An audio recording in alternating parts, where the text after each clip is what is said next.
Welcome back to the World Skills UK International Skills Summit, coming to you this morning and indeed all day today live from Dudley College of Technology in the heart of the West Midlands. It's a big focus this morning. Our focus is on skills for growth. What skills are important? How can we make sure that the right skills are in the pipeline? And also, what can we learn from other countries about how they manage their skills economy? And also, what do we do about the issue over prestige and snobbery that is sometimes put towards those who are dealing with technical skills rather than the knowledge-based economy? So lots of things to discuss, and we'd love to hear from you as well. If you want to raise a question with any of our panelists in any of the sessions, you can do so by using the facility on the platform you're watching us on during the day today. Now, I'm delighted to say that in this session we're joined live by James Kirkup. James is Director of the Social Market Foundation, and a bit later on in this session, in a conversation I recorded last week, we're going to be joined by Tek Heng, known in the world skills community just as Heng. He's Deputy CEO of the Institute of Technical Education in Singapore. And we'll be looking at the skills in Singapore and what we can learn from that island nation. But right now, can I welcome James Kirkup, James, Director of the Social Market Foundation. It's great to see you this morning. Thank you for joining us. Pleasure, nice to see you. Where are we speaking to you from? I'm in Dudley. Where are you? I'm in my spare room in Wandsworth in southwest London. Very good. Well, you've got a big size spare room there. Estate agents will be delighted by that, because normally the spare room is a box, but you can fit many boxes in there. Listen, it's good to have you on the programme today. I note that the Social Market Foundation describes itself as a non-partisan think tank, which I think for many people, they'll find that quite refreshing in a world where so many of our opinions and voices and views are partisan, whatever happens within that part of our focus. Is it possible, or how difficult is it to be truly non-partisan? Oh, well, we've been around for about 30 years doing this, so we do okay. And you're right, it's a nice thing from my point of view, running an organisation, a think tank that isn't affiliated to any one political party. It means I don't have to worry about whether or not my recommendations are good for one party getting elected or beating another party in arguments. I mean, it does mean sometimes that we get missed out of more sort of partisan rows. But on the issue we're talking about today, I mean, I would argue that it doesn't matter whether or not you're coming at politics from the right or the left. There's a good reason for taking skills and the people who need them a lot more seriously. There's downsides, but I enjoy it a lot more than taking sides. Now, we've heard a lot about levelling up. We've heard it from those in the business. We also, of course, heard it from our central government as well. And indeed, every country around the world is trying to look at how they change the economy post-pandemic. How important is FE, further education, in that? It's really important. I mean, obviously, nobody knows what levelling up means. That may be deliberate, it may not.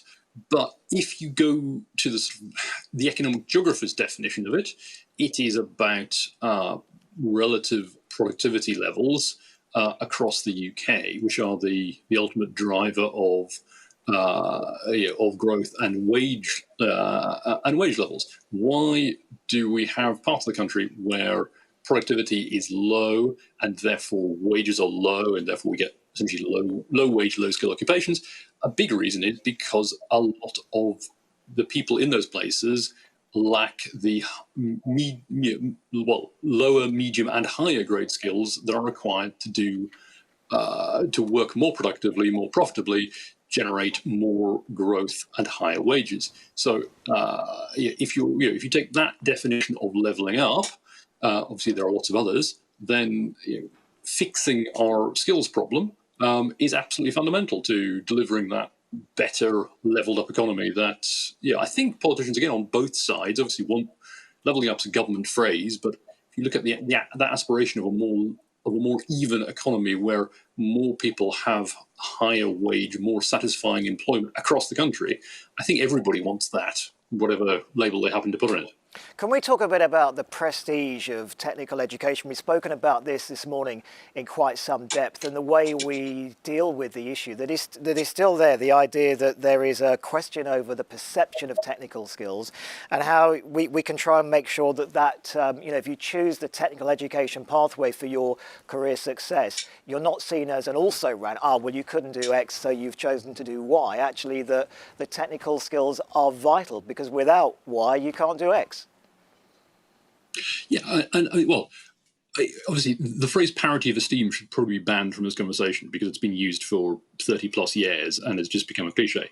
But there's still a huge importance to addressing this question of what value do we assign collectively as a society to the skills, education and training that are done by essentially the 50% of people who don't go to university. I mean, obviously, there's a question here about the sort of the blurring of the two systems, degree apprenticeships, articulation from FE, from FE to HE. But the big issue for me here is how important do we think that sector and the people who rely on it are. And it's quite interesting. We've done quite a lot of research trying to explore this stuff. And what we find when you talk to the public, actually the public really are a long way ahead of the politicians on this stuff, and the media. The public see much more value in vocational education, apprenticeships and all the rest of it than, bluntly, politicians and journalists do. And I speak as someone who, I was a journalist for 20 years on a national newspaper. I still write columns quite a lot. I'm actively involved in the media, and I spend most of my working life talking to politicians. And I'm very conscious that the little bubble world I live in, the Westminster world, it does a really bad job of understanding the value of skills and really trying to re-educate the Westminster village in the value of skills is a huge priority for anybody who wants better skills policy and provision. Because until we get the focus of more people in that village, policy is probably going to underperform. And on that, what did you make of the announcement in the Queen's speech of this skills revolution? Is that, as far as you can see, is that meaningful, or is it words? Words matter, first of all. I mean, I think it's really important that the government, in its messaging. So think back to last weekend, or just before, you're in government, you're planning your Queen's speech announcement. You know that on the morning of the Queen's speech, you've effectively got 6 hours of free media, because chances are, barring disaster, that's the story everyone's going to wake up to on Queen's speech day. The government will today announce X. So the fact that, having a choice of options, the government decided to say, our big focus, the one thing we want you, the public, to know about our agenda during this parliamentary session is that we are going to make a better offer on skills. Yes, that's words, but the choice of words really matters, because it says something about the political judgment that this stuff is now a vote winner. It's important to the electorate. It also, it binds the government to follow through on that. Obviously, we know that politicians don't always follow through on the promises they make, but it is effectively a big promise that should be followed through on. In terms of the policy content, bluntly, again, non-partisan point, I'm really pleased with pretty much everything that was announced in the Queen's speech, partly because quite a lot of those things, some of them have their origins in papers and work and analysis and research done at the SMF. Some of them quite a long time ago by people, including Alison Wolfe, who I think you've heard about this morning, who was once upon a time an SMF trustee and author. She's now the non-partisan policy advisor in Downing Street, working on lifelong learning entitlement and all the rest of it. So, the politics of it, I'm really pleased to see a government saying skills are the focus. Policy, there's a lot of good ideas in there. Obviously, obvious implementation is going to be a big deal, and funding as well. It could go faster. That would be nice. We still need more clarity on some things. Probably a wider range of courses available for funding through LLE. We're not quite, it's not quite a Singaporean system yet, sadly, but it's definitely, both the politics and the policy are definitely pointing in the right direction. Well, we're going to focus, as you rightly point out there, on Singapore in a few moments' time. We have some questions from our audience as well. Just before that, in terms of this kind of road to Damascus conversion that we're trying to encourage about where skills, the view of skills and the prestige of skills goes next, the parents get it. the students who are studying get it. The business people who are trying to run businesses and trying to get out of where we are, they understand it. Consumers understand it, because if we want somebody skilled to do a job for us, either at work or at home, we know the value in it. We've all had bad jobs done, and we know therefore why skills are important. Is it literally just government and media left? I mean, pretty much. I mean, well, yes, I think so. I think you can debate in detail some of all the groups you've talked about, and with their full commitment. But yeah, I mean, yes, I do honestly think that the Westminster bubble, and I say it's a it's not a term I use lightly. It is that sort of embedded conversation between people in politics and people in the media, who are almost entirely made up of people who did A levels and went to university, and bluntly, who still want their kids to do A levels and go to university, and they think unconsciously often that skills is for other people.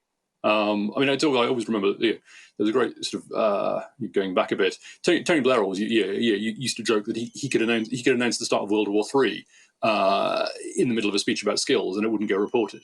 That no one would pay attention, because this stuff is other people. It's also really complicated. I mean, A levels, university, that side of education, it's pretty simple. It's also familiar. Whereas when you don't have people leading the national conversation, to sound a bit grand, in terms of media and political leadership, who are familiar with the system, who have gone through FE or an apprenticeship or the rest of it,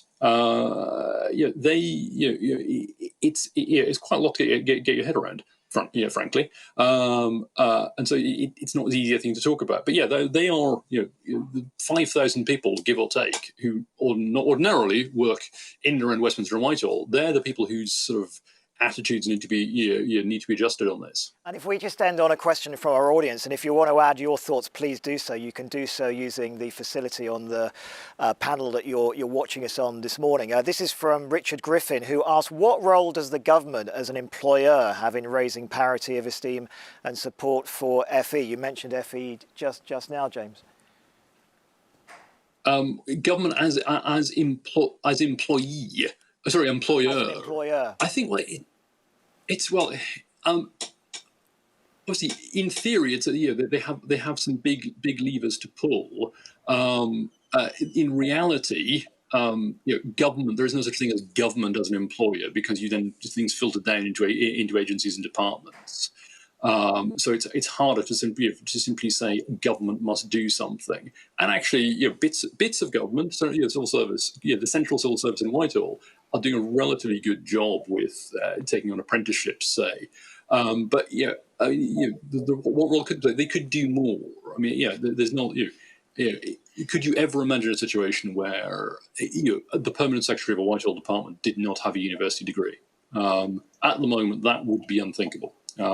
So what we need to see is for I think much more. We need to see the current interest in taking on apprentices at sort of entry level. We need to see that continued up the chain, if you like. All right, many thanks. It's really been interesting to talk to you this morning, and also to hear your thoughts, particularly that you've got that experience in journalism and also the experience now as director of the Social Market Foundation. So James Kirkup, many thanks for joining us live on the programme this morning.